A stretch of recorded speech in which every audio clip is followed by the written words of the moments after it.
Hi guys, सो आज हम पढ़ेंगे what are the state of Indian economy on the eve of independence. तो ये भी इंडियन इकोनॉमिक्स का पार्ट है। तो हम जानेंगे जो हमारे देश में आज़ादी हुई 1947 में, तो उस समय हमारे देश की इकोनॉमिक कंडीशन क्या थी और क्या क्या फैक्टर्स थे जिसकी वजह से वो कंडीशन थी। तो सबसे पहले जानते हैं कि जब 1947 में हमारा देश आज़ाद हुआ तो वो हमारे देश में क्रिपल्ड इकोनॉमी थी। इकोनॉमी बहुत ख़राब स्थिति में थी। क्यों ऐसा था? क्योंकि ब्रिटिशर्स ने ऐसी इकोनॉमिक पॉलिसीज़ बनाई ना जो उनको सूट करती थी और हमारे देश को नुकसान करती थी। तो the sole purpose of British colonial rule was to reduce India into raw material supplier for Britain.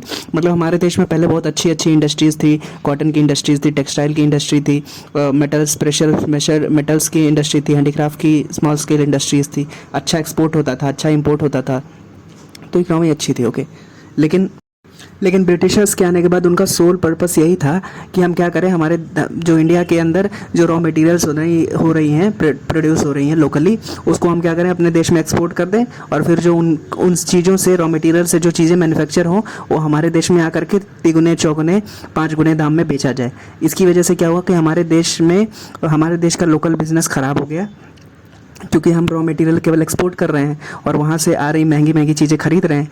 तो क्या हुआ कि लोगों के पास पैसे ही नहीं बचे और इकोनॉमिक ग्रोथ रुक गई। ओके, सो अभी जानते हैं कि अलग एक एक फैक्टर देखते हैं। तो क्या था economic condition on the eve of independence, मतलब इंडिपेंडेंस के टाइम पे there was low economic growth. हमारे देश में लो इकोनॉमिक ग्रोथ हो रही थी क्योंकि पहले हमारे देश में अच्छी इंडस्ट्रीज़ थी, handicraft, cotton, silk, textile, metal, precious metal, और ये सब इंडस्ट्रीज़ अच्छी थी। लेकिन ब्रिटिशर्स ने ऐसी पॉलिसीज़ बनाई ना कि जो उनको सूट करती थी और हमारे देश को केवल रॉ मटेरियल का सप्लायर बना दिया और कंज्यूमर ऑफ फिनिश्ड गुड्स बना दिया। तो इसकी वजह से क्या हो कि हमारे देश के लोग सेम चीज़ों पे जहाँ पे पहले 2,000 खर्चा करते थे, अब 10,000 खर्चा करना पड़ रहा है उन चीज़ों को खरीदने के लिए। तो जब सेम चीज़ के लिए आप ज़्यादा पैसे दे रहे हैं तो आपके पास और ज़्यादा पैसे नहीं बचेंगे ना, तो और बाकी ज़रूरत की चीज़ों को खरीदने के लिए। तो अगर आप ज़रूरत की चीज़ों को खरीदने के लिए आपके पास पैसे बचे ही नहीं क्योंकि आपने सब ये महंगी महंगी चीज़ें खरीदने में लगा दिए, तो इसकी वजह से आप नई चीज़ें डिमांड कर ही नहीं पाएंगे क्योंकि आपके पास पैसे नहीं है। तो जब नई चीज़ें डिमांड नहीं होंगी तो प्रोडक्शन इंडस्ट्रीज़ भी कम प्रोड्यूस करेंगी, जिसकी वजह से कम प्रोड्यूस करेंगी तो कम लोगों को नौकरियां मिलेंगी, कम प्रोड्यूस होंगी तो कम चीज़ें बिकेंगी, तो इसकी वजह से इकोनॉमिक ग्रोथ रुक जाएगा। ओके, तो यही लो इकोनॉमिक ग्रोथ का कारण है। दूसरा फैक्टर ये है कि स्टैग्नेंट एग्रीकल्चरल सेक्टर। तो 85% हमारे देश की पॉपुलेशन एग्रीकल्चर मतलब खेती में डिपेंडेंट थी क्योंकि industries, there was lack of industries, क्योंकि ब्रिटिशर्स ने सारी इंडस्ट्रीज़ ठप कर दी। बोला कि तुम लोग केवल प्रोड्यूस करो और मैन्युफैक्चर करके हम लाएंगे अपने देश से। तो और हमारे देश में जो एग्रीकल्चर सेक्टर था वो भी पुराने बैल, हल, मजदूर ये सब से यूज़ करते थे, ट्रेडिशनल मेथड्स थे। तो इसकी वजह से भी कम प्रोडक्शन होता था और ब्रिटिशर्स ने भी कुछ ऐसा हेल्प नहीं किया, टेक्नोलॉजी वाइज भी हेल्प नहीं किया और रिसोर्सेज भी नहीं थे लोगों के पास, पैसे की कमी थी और लैंड रेवेन्यू सिस्टम ऐसा था कि इतना लगान दो नहीं तो फिर, तो इसकी इन सब चीज़ों की वजह से एग्रीकल्चर सेक्टर मतलब एकदम तबाह हो गया। लोगों के पास अच्छा प्रोडक्शन नहीं हुआ और लगान देने में ही सारा पैसा चला गया। तो ये एक कंडीशन थी। अभी देखते हैं इंडस्ट्रियल सेक्टर का क्या हाल था। तो हम जैसे कि मैंने बताया कि डी इंडस्ट्रियलाइजेशन हो गया ब्रिटिशर्स के द्वारा। डी इंडस्ट्रियलाइजेशन मतलब इंडस्ट्रीज़ को मदद ना देना, इंडस्ट्रीज़ को रोकना मैन्युफैक्चर करने से, ताकि केवल हम ब्रिटिशर्स का सामान खरीदें, जो ब्रिटेन से आ रही हैं चीज़ें इम्पोर्ट होकर वही खाली खरीदें। तो इंडस्ट्रियल सेक्टर को तबाह कर दिया गया, फिर ख़राब कर दिया गया, because they wanted to convert India into just a importer of finished goods. Okay, अभी देखते हैं फॉरेन ट्रेड का क्या हाल हुआ। तो फॉरेन ट्रेड मतलब ब्रिटिशर्स के आने से पहले हम अच्छा एक्सपोर्ट करते थे, बाकी सब ईरान वगैरह में, मिडिल ईस्ट में, अफगानिस्तान में, इधर उधर सब जगह एक्सपोर्ट करता था इंडिया। इस वजह से इंडिया बहुत पैसे कमाता था और बहुत रिच कंट्री था। 23% of world GDP was contributed by India before the time of Britishers. Okay, देश का जो पूरे दुनिया का GDP है उसका 23% इंडिया कंट्रीब्यूट करता था। लेकिन ब्रिटिशर्स आए तो उन्होंने फॉरेन ट्रेड को रोक दिया, बोला कि ट्रेड और टैरिफ लगा दिया कि आप दूसरे देशों में एक्सपोर्ट मत करो, इंपोर्ट मत करो वहाँ से, बस क्या करो कि हमारे देश में केवल इंपोर्ट करो, केवल ब्रिटेन को एक्सपोर्ट करो रॉ मटेरियल, ताकि ब्रिटेन से जो चीज़ें आए मैन्युफैक्चर होकर उसको खरीदो। तो हमारे देश से दूसरे देशों का कॉन्टैक्ट कट कर दिया गया ब्रिटिशर्स के द्वारा, कि इसकी वजह से फॉरेन ट्रेड का तबाह हो गया और केवल ब्रिटेन अमीर होता गया और इंडिया गरीब होता गया। अभी जानते हैं ऑक्यूपेशनल स्ट्रक्चर हमारे देश में कैसा था ब्रिटिशर्स लाइक इंडिपेंडेंस के टाइम पे। तो agriculture sector accounted for 70-75% of the work force, क्योंकि इंडस्ट्रीज़ है नहीं तो आधे से ज़्यादा जनता खेती ही करेगी। मैन्युफैक्चरिंग और सर्विसेज में भी 10% 15% लोग थे, क्योंकि उतना मैन्युफैक्चर होता नहीं था चीज़ें, क्योंकि ब्रिटिशर्स की पॉलिसीज़ की वजह से।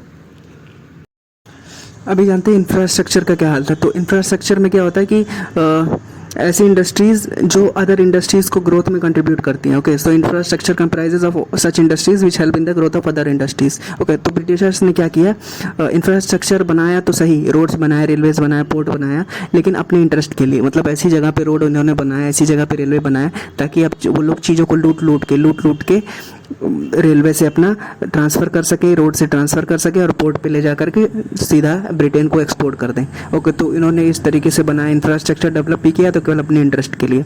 और इंडिया में रेलवे का इस्टेब्लिशमेंट मतलब 1850 में चालू हुआ था और पहली ट्रेन चली इंडिया में 1853 में, 16 अप्रैल 1853 में इंडिया में पहली ट्रेन चली थी फ्रॉम मुंबई टू थाने। और इंफ्रास्ट्रक्चर का यही हाल था कि उन्होंने रोड, स्पोर्ट्स और ये सब बनाया, लेकिन केवल अपने फ़ायदे के लिए, इंडियंस के फ़ायदे के लिए नहीं। और सातवां कारण है, मतलब सातवां फैक्टर है कि डेमोग्राफिक कंडीशन। तो उस टाइम पे हमारे देश में लो लिटरेसी रेट थी, लोगों के पास ज़्यादा एजुकेशन नहीं थी, मतलब 5-10% लिटरेसी रेट रहा होगा हमारे देश का, मतलब लोग ज़्यादा पढ़े लिखे नहीं थे, ज़्यादातर लोग अशिक्षित थे। इसी वजह से तो ये लोग बेवकूफ़ बनाते थे इंडियंस को, ब्रिटिशर्स।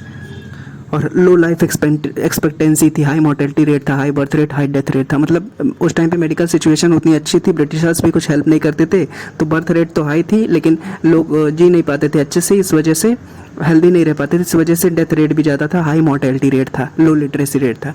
तो ये कुल मिला के इतनी कंडीशंस थी इंडिया में ब्रिटिशर्स के जाने के टाइम पे, मतलब आज़ादी के टाइम पे हमारे देश की ये कंडीशन थी। इकोनॉमिक कंडीशन अच्छी नहीं थी, इंडस्ट्रीज़ अच्छी नहीं थी, ज़्यादातर लोग एग्रीकल्चर में थे और एग्रीकल्चर में भी ट्रेडिशनल मेथड्स यूज़ होते थे, टेक्नोलॉजी उतनी थी नहीं, ब्रिटिशर्स भी कुछ हेल्प नहीं करते थे, fertilisers, in terms of fertilisers भी नहीं हेल्प करते थे, और साथ ही साथ लगान वगैरह इतना ज़्यादा था कि किसान परेशान हो जाए और अगले साल के प्रोड्यूस करने के लिए उसके पास पैसा ना बचे और फिर वो साहूकारों के, मनी लेंडर्स के चंगुल में फंस जाए और फिर इसी तरीके से परेशान होता रहे।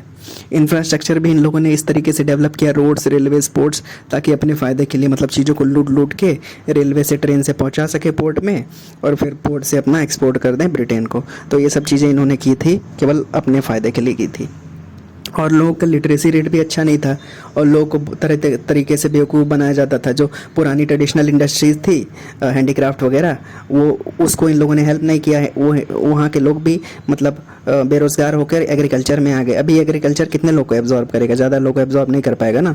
तो और हैंडीक्राफ्ट जो पुरानी इंडस्ट्रीज़ थी, हैंडीक्राफ्ट की इंडस्ट्रीज़ या फिर ऐसे पेंटिंग वगैरह, इन सब में जो लोग थे, तो जो पुराने राजा महाराजा थे ना, उनको पैटर्नाइज़ करते थे, उनको हेल्प करते थे कि हम आपको हेल्प करेंगे, आप अपना आर्ट फैलाओ, अपना आर्ट फैलाओ, आर्टिस्ट बनो, म्यूज़िक फैलाओ। लेकिन ब्रिटिशर्स ने पैट्रोनाइज़ नहीं किया, जो पुराने आर्टिस्ट थे ना, उन लोग को पैट्रोनाइज़ नहीं किया बिल्कुल से। इसी वजह से वो जो पुराने लोग थे वो लोग बेरोज़गार हो गए। तो ये कंडीशन थी हमारे देश में ब्रिटिशर्स के जाने के टाइम पे। Okay, so these were the few things. If you like it, thank you so much for watching, bye bye.